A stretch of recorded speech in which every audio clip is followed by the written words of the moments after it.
Assalamualaikum warahmatullahi wabarakatuh. Perkenalkan, nama saya Muhammad Fajar Sidik, saya panggil Fajar.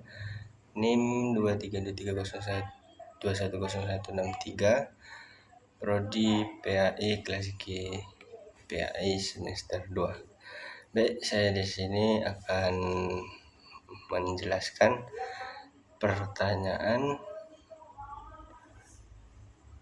soal UTS dari Bu Asmara Yusmiati, yang mana pertanyaan yang pertama ialah, menurut saudara bagaimana mengimplementasikan kedudukan dan fungsi Al-Quran dalam kehidupan kita sehari-hari? Jelaskan dengan alasannya.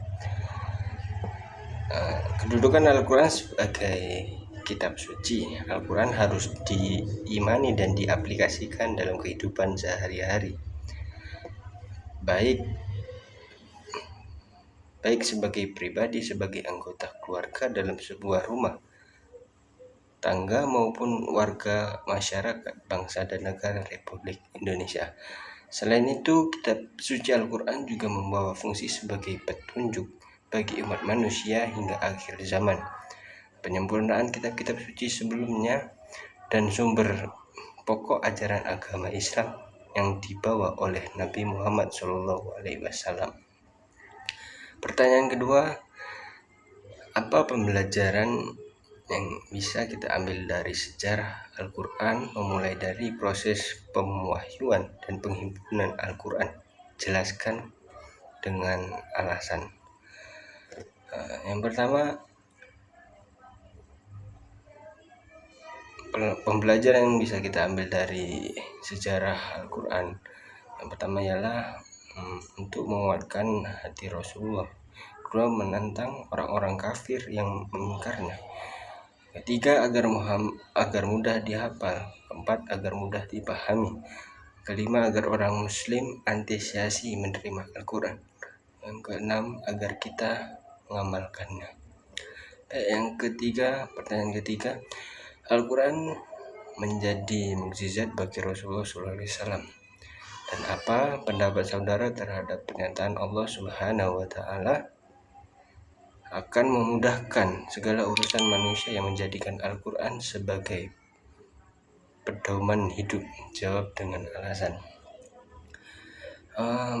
Jawabannya, karena dalam Al-Quran sudah di dalam surah Al-Baqarah ayat 1-2 dijelaskan bahwa Al-Quran merupakan petunjuk bagi setiap manusia, merupakan kitab agung yang tidak mungkin berbelok-belok maupun acak, tidak ada keraguan di dalamnya. Baiklah, pertanyaan yang keempat, apa yang saudara ketahui tentang metode penafsiran Al-Quran dan praktek penafsiran Al-Quran? Jelaskan dengan alasan. Metode penafsiran Al-Quran terdiri dari 4. Yang pertama,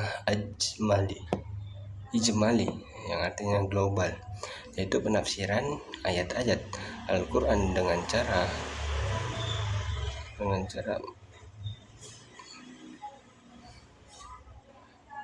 mengemukakan aspek makna global atau bahasa yang populer. Yang kedua, tahlili atau disebut analisis,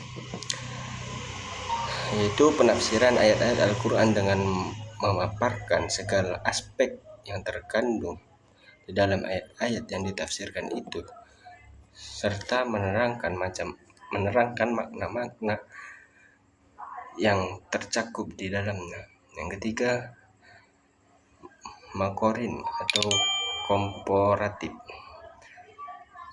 ialah pembandingan ayat dengan ayat atau ayat dengan hadis, yaitu penafsiran yang dilakukan tanpa membandingkan berbagai pendapat yang dikemukakan oleh para ahli tafsir.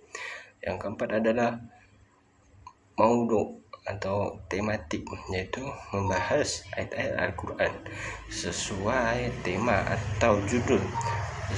Semua ayat yang berkaitan dihimpunkan, kemudian dikaji secara mendalam dan tuntas dari berbagai aspek yang terkait dengannya seperti ashab, nuzul, dan dijelaskan secara perinci dan tuntas, serta didukung oleh dalil-dalil atau fakta-fakta yang dapat dipertanggungjawabkan. Jadi mungkin sekian yang dapat saya jelaskan. Kiranya ada kata-kata yang terbelit-belit ataupun patah-patah, ya saya mau minta maaf. Sekian dari saya. Assalamualaikum warahmatullahi wabarakatuh.